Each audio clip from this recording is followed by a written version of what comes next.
Hello friends, today I welcome you all here in this Crystal All Study channel. Today we are going to discuss the chapter Judiciary Class 11 of Polity. The Judiciary chapter includes 8 topics. These are as follows. Number 1 is why do we need an independent judiciary? और इसी topic को आज हम discuss करेंगे. Number 2 is appointment of जजेस, जिसको हम बाद में डिस्कस करेंगे. नंबर 3 इज़ रिमूवल ऑफ जजेस. Number 4 is structure of judiciary. Number 5 is jurisdiction of Supreme Court, which is one of the important topics. Number 6 judicial activism, इसमें हम PIL के बारे में पढ़ेंगे. 7th है जुडिशरी एंड राइट्स, इसमें हम जानेंगे कि राइट्स को कैसे प्रोटेक्ट करता है judiciary. Number 8 is judiciary and parliament के बीच का रिलेशन. आज हम सिर्फ और सिर्फ why do we need an independent judiciary topic को पढ़ेंगे. इंट्रोडक्शन में हम जानते हैं कि जो कोर्ट्स होते हैं उनको एक आर्बिट्रेटर्स के रूप में जाना जाता है. आर्बिट्रेटर्स होते हैं जो कि रिजॉल्व करते हैं प्रॉब्लम्स को, मतलब मिडल मैन्स. ये डिस्प्यूट्स को सॉल्व करते हैं between individuals as well as the private parties. Judiciary के सिर्फ और सिर्फ आर्बिट्रेटर होने के ही फंक्शन नहीं बल्कि कुछ पॉलिटिकल फंक्शंस भी होते हैं. जुडिशरी एक इम्पॉर्टेंट ऑर्गन है गवर्नमेंट का, और जो सुप्रीम कोर्ट ऑफ इंडिया है इसको ये दुनिया का one of the most powerful court कहा जाता है, क्योंकि इसने ऐसी ऐसी जजमेंट्स दी हैं जो दुनिया भर में बहुत ही जस्टिस को इस्टेब्लिश करने में मदद करती हैं. और यहाँ तक कि गवर्नमेंट ऑफ इंडिया चाहे या ना चाहे उसको सुप्रीम कोर्ट के ऑर्डर्स को मानना ही पड़ता है. 1950 से जुडिशरी ने एक इम्पॉर्टेंट रोल निभाया है in the interpreting and protecting the constitution. याद रखिए, interpreting and protecting the constitution. चलिए आज हम जानते हैं कि इसमें हम क्या क्या पढ़ेंगे. What will you understand. Number 1 is meaning of independence of judiciary. Judiciary की इंडिपेंडेंस होती क्या है. दूसरा, role of Indian judiciary in protecting rights, जिसमें हम सबसे इम्पोर्टेंट जानते हैं कि आर्टिकल 32 आता है. The role of judiciary in interpreting the constitution. Interpreting constitution को इंटरप्रेट करने का जो काम होता है वह जुडिशरी करती है. With the time the interpretation of the constitution has been evolved. Number 4 is the relationship between the judiciary and the parliament. चलिए आज का टॉपिक है, इसको पढ़ते हैं. Why do we need an independent judiciary. First point, जो disputes इस society में, इंडियन सोसाइटी में जो होते हैं उसको सॉल्व करने के लिए एक इंडिपेंडेंट बॉडी की ज़रूरत होती है, और वो है जुडिशरी. और जुडिशरी सारे डिस्प्यूट्स को सेटल करता है with the principle of rule of law, यानी रूल्स जो कहेंगे वही जुडिशरी करती है. यानी जो हमारा मेन कॉन्स्टिट्यूशन है वही जुडिशरी जजमेंट्स देती है.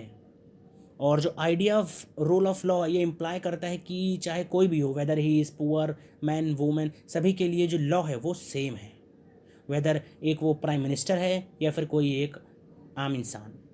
और ये बहुत ही इंपॉर्टेंट रोल जुडिशरी का एक होता है कि वो प्रोटेक्ट करता है रूल ऑफ लॉ को और इंश्योर करता है सुप्रीमेसी ऑफ लॉ. लॉ से ऊपर कोई भी नहीं. अगला पॉइंट कह सकते हैं कि जो फंडामेंटल राइट्स होते हैं इंडिविजुअल्स के या फिर डिस्प्यूट्स को सेटल करने का सारा जो काम है ये करता है जुडिशरी. और इन सभी फंक्शंस को करने के लिए ये इम्पॉर्टेंट है कि जुडिशरी इंडिपेंडेंट हो फ्रॉम एनी पॉलिटिकल प्रेशर्स. चलिए अब हम जानते हैं कि इंडिपेंडेंस ऑफ जुडिशरी का मतलब क्या होता है इन सिंपल लैंग्वेज. सबसे पहले तो हम कह सकते हैं कि जो जुडिशरी होना चाहिए वो इंडिपेंडेंट होना चाहिए किससे, अदर ऑर्गन से. जैसे कि एग्जीक्यूटिव, जिसमें हमारा प्रेसिडेंट, प्राइम मिनिस्टर और काउंसिल ऑफ मिनिस्टर्स आ गए, और या फिर लेजिस्लेचर जो कि पार्लियामेंट होता है. तो इन सभी के से जो जुडिशरी होना चाहिए वो इंडिपेंडेंट होना चाहिए, और एग्जीक्यूटिव या फिर लेजिस्लेचर का कोई भी रोल जुडिशरी में नहीं होना चाहिए. और दूसरा कि जो भी डिसीजंस जुडिशरी दे उसे लेजिस्लेचर और एग्जीक्यूटिव को मानना चाहिए और उसमें इंटरफेयर नहीं करना चाहिए. वरना क्या हो सकता है कि जो जजेस हो सकते हैं उनको अगर इंटरफेरेंस होगी तो शायद से वो फियर हो उनके अंदर, या फिर अगर वो किसी को फेवर करना चाहें तो इन सबको रोकने के लिए ये भी इम्पॉर्टेंट है कि जो जजेस हों वो अपने फंक्शंस को विदाउट एनी फियर या फिर फेवर से परफॉर्म करें।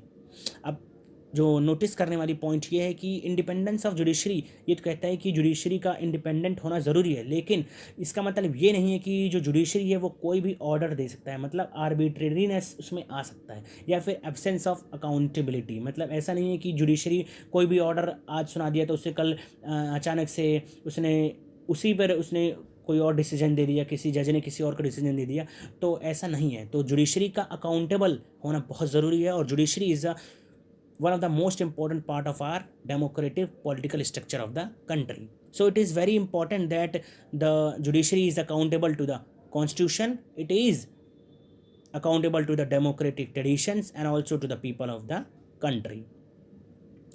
अब चलिए देखते हैं इस सवाल को। देखिए, how can the independence of judiciary be provided and protected, ये एक टॉपिक है उसके अंदर ही, और ये क्वेश्चंस के रूप में भी आ सकता है। It is one of the most important question, और ये 6 नंबर या फिर 4 नंबर में आ सकता है, तो इसका आप अच्छे से समझने की कोशिश कीजिएगा। सबसे पहले आता है the legislature is not involve in the process of appointment of जजेस। तो जब भी जजेस का अपॉइंटमेंट होता है तो उसमें लेजिस्लेचर यानी पार्लियामेंट का कोई रोल नहीं होता है।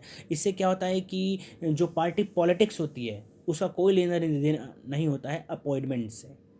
तो अगर 4 नंबर में आ जाए तो आप सिर्फ ये लिख सकते हैं जो मैंने ये ऊपर रखा है, या अगर लॉन्ग में आ जाए या फिर 6 नंबर में आ जाए तो आप कोशिश करना ये जो बॉक्स में मैंने दिया आप इसको भी ऐड कर सकें। अगर आप नहीं करते हैं तो भी कोई बात नहीं होगी। तो इसको बॉक्स भी समझ लेते हैं कि जब जैसे कि अगर एक जज को अपॉइंट करना है, मतलब किसी को एक लॉयर को अगर एक पर्सन को अपॉइंट करना है एज अ जज, तो वो उसका ये ज़रूरी है कि वो एक्सपीरियंस्ड हो as a lawyer and well versed in law. और हम अगले जो सेकंड टॉपिक हमारा जो होगा वो होगा अपॉइंटमेंट ऑफ जजेस। तो हम उसमें भी जानेंगे कि जजेस को कैसे अपॉइंट किया जाता है, और जो पॉलिटिकल, जैसे कि किसी कोई पर्सन का अगर कोई पॉलिटिकल ओपिनियन है या फिर कोई पॉलिटिकल लॉयल्टी है तो ये क्राइटेरिया नहीं होना चाहिए उनके अपॉइंटमेंट का। ये एक इम्पॉर्टेंट पॉइंट है। सेकंड पॉइंट होता है फिक्स्ड टेन्योर। ये इंश्योर करता है कि जो जुडिशरी है वो इंडिपेंडेंट हो। कैसे? देखिए, अगर फिक्स्ड टेन्योर नहीं होगा तो जजेस को डर लगा रहेगा कि यार ये तो कभी भी पॉलिटिकल पार्टीज़ हमें गवर्नमेंट या फिर हमें निकाल सकती हैं, हमें रिटायर कर सकती हैं या फिर हमें निकाल सकती हैं। तो इसलिए ये इंश्योर करने के लिए इंडिपेंडेंस ऑफ जजेस या फिर उनके अंदर कोई फियर ना हो तो उनका एक फिक्स्ड टेन्योर होता है, और ओनली इन एक्सेप्शनल केसेस जजेस में be remove, otherwise they have the security of tenure. और फिर से वही मैं पॉइंट कहूँगा कि अगर छोटा आए तो आप सिर्फ ये लिख सकते हैं, अगर बड़े में आ जाए तो आप इसको भी ऐड कर सकते हैं। Security of tenure ensures that the जजेस कुड फंक्शन विदाउट फियर और फेवर। जो कॉन्स्टिट्यूशन होता है, ये इस कॉन्स्टिट्यूशन मेकर्स ने कॉन्स्टिट्यूशन में ऐसे डिफ़िकल्ट प्रोसीजर ऐड करा है रिमूवल ऑफ जजेस को लेकर, ताकि क्या इंश्योर किया जा सके कि किसी भी जज को इजीली रिमूव ना किया जा सके। और इससे क्या इंश्योर होता है कि जो जुडिशरी हमारी इंडिपेंडेंट रहती है। और एक मार्कर में ये सवाल आ जाते हैं कभी कभी कि एज ऑफ रिटायरमेंट ऑफ जजेस ऑफ सुप्रीम कोर्ट क्या है, वो है 65 ईयर्स, और age of retirement of high court क्या है 62 ईयर्स। तो ये टेन्योर आप इसको याद रखना है कि टेन्योर सेकंड पॉइंट हो गया। थर्ड पॉइंट होता है कि फाइनेंशियली इंडिपेंडेंट होते हैं जुडिशरी की जो जजेस की सैलरी होती है, उनके जो अलाउंसेस होते हैं, उनको अप्रूवल की ज़रूरत नहीं होती। कहाँ से? पार्लियामेंट के लिए। ये बहुत ही इंपॉर्टेंट पॉइंट है because it ensures that financially judiciary is independent in itself. और फोर्थ पॉइंट आता है कि जो एक्शंस होते हैं या फिर जो भी डिसीजंस जजेस लेते हैं उनको इम्यूनिटी दी जाती है क्रिटिसिज्म से। क्रिटिसिज्म मतलब अगर जजेस ने अगर डिसीजन दे दिया तो कोई भी उनको क्रिटिसाइज़ नहीं कर सकता है, उनको आलोचना नहीं कर सकता कि यार ये तो गलत डिसीजन दिया है। और अगर कभी भी फिफ्थ पॉइंट होता है कि judiciary has the power to penalise those who are found guilty of the contempt of court. Contempt of court का मतलब ये होता है कि अगर कोर्ट ने कोई ऑर्डर दिया और अगर उसको नहीं माना जाता है तो जुडिशरी के पास ये पावर है कि वो उसको पेनलाइज कर सकता है, वो उसको सज़ा दिला सकता है। This authority of the court is seen as an effective protection to the judges from unfair criticism से। unfair criticism से बचाने के लिए बहुत ही important था। और उसके बाद जो 6 पॉइंट है और लास्ट पॉइंट है वो है कि जो पार्लियामेंट है वो डिस्कस नहीं कर सकता जजेस के कंडक्ट को, यानी जो जजेस ने डिसीजन दिए उनको पार्लियामेंट डिस्कस नहीं कर सकता है, वहाँ पर लोकसभा या राज्यसभा में डिस्कस नहीं किया जा सकता, except there is an exception. Exception ये है कि अगर किसी जज को रिमूव करना है तो उसकी प्रोसीडिंग करी जा सकती है पार्लियामेंट में, वरना कोई भी जुडिशरी के बारे में डिस्कशन नहीं होगा, कहाँ पर, पार्लियामेंट में। और this gives the judiciary independence to adjudicate without fear of being criticised. आलोचना से रोकने के लिए जुडिशरी को ये करना इंपॉर्टेंट था। तो ये 6 पॉइंट्स हैं जो इंपॉर्टेंट आ सकते हैं और 6 मार्कर्स में आ सकते हैं।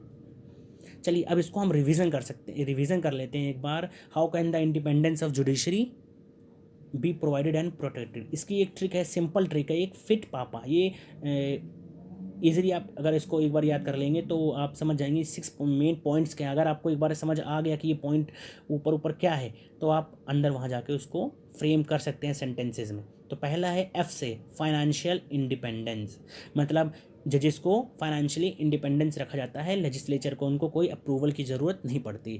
इम्यूनिटी दी जाती है क्रिटिसिज्म से, मतलब कोई भी उनकी आलोचना नहीं कर सकता उनके ऑर्डर्स की। तीसरा, उनको एक टेन्योर, टी से टेन्योर, तो टेन्योर क्या हो गया कि फिक्स टेन्योर रहता है जजेस का, हाई कोर्ट का भी और सुप्रीम कोर्ट का भी। और जुडिशरी के पास ये पावर है, पी से, कि वो पेनलाइज कर सकता है, दोज, पेनलाइज मतलब सज़ा दे सकता है, those who are found guilty, guilty मतलब गुनहगार, of the contempt of court. Court की अगर कोई भी ऑर्डर्स को नहीं मानेगा तो उसको सज़ा देने का काम भी जुडिशरी कर सकता है। 5th पॉइंट है हमारा अपॉइंटमेंट ऑफ जजेस।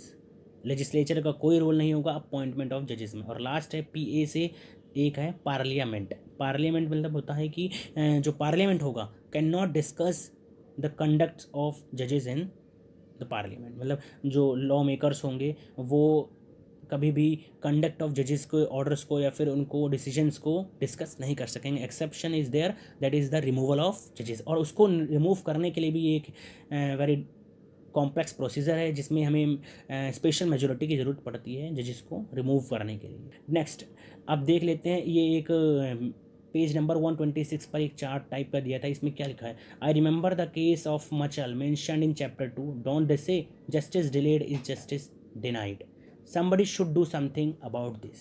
तो justice delayed is justice denied इस मतलब क्या है और उसको हम जानते हैं। शायद से अगर ये आपके पेपर में आ जाए तो आप ये पॉइंट्स लिख सकते हैं। Why it is happening, justice क्यों डिले हो रही है। पहला कारण है इसका वैकेंसी, जजेस का ना होना, जजेस की कमी होना एक कारण हो सकता है। दूसरा है कि अगर किसी को भी कोर्ट में अगर अपील करनी होती है तो उसको बहुत ही लंबे प्रोसीजर से गुजरना पड़ता है। जैसे कि अगर डिस्ट्रिक्ट कोर्ट का पहले तो हियरिंग होती है, उसके बाद फिर अगर उसको अपील करना है फिर वो हाई कोर्ट में करेगा, उसके बाद जाके वो कहीं सुप्रीम कोर्ट में करेगा, तो ये बहुत ही ज़्यादा लंबा समय ले लेता है। उसके बाद एक पॉइंट और है कि लॉयर्स की कमी होना।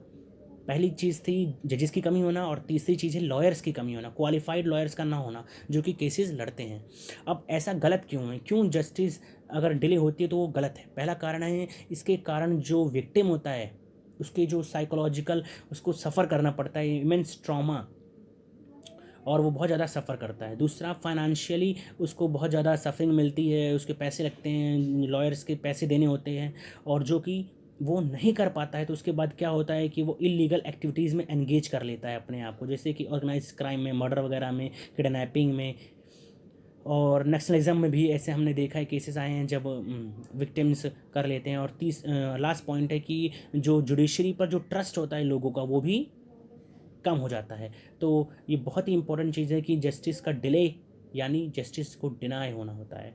और अगर फास्ट ट्रैक कोर्ट्स की बात करें तो जैसे कि एक लोक अदालत है, ये इंपॉर्टेंट एक नंबर में आ सकता है कि डिफाइन लोक अदालत क्या होता है। तो Lok Adalat are the popular courts to decide the cases at quicker speed, मतलब तेज़ी से केसेस को निपटाने के लिए लोक अदालत बनाई गई हैं। चलिए अब अगर एक नोट है कि अगर क्वेश्चन पेपर में ये सवाल आ जाए कि हम कैसे प्रिवेंट कर सकते हैं कि डिलेड जस्टिस को कैसे रोका जा सकता है, तो आप बस जो पीछे मैंने पॉइंट्स दिए आपको कि वाई इट इज़ हैपनिंग में, इसी का आप अपोजिट लिख दीजिए। मतलब जजेस की अपॉइंटमेंट करो, लॉयर्स को बढ़ाओ, टाइम कंज्यूमिंग को रोको, लोक अदालत को और इंक्रीज़ करो। इन सभी चीज़ों से ये सब करा जा सकता है। और चलिए एक लास्ट क्वेश्चन आपके लिए, इस टॉपिक को कंप्लीट करने के बाद एक आपके लिए क्वेश्चन रखा है, आप प्लीज़ जाइए कमेंट सेक्शन में डालिए कि who is the present chief justice of India. Okay friends, that's all for today. I hope you like this video.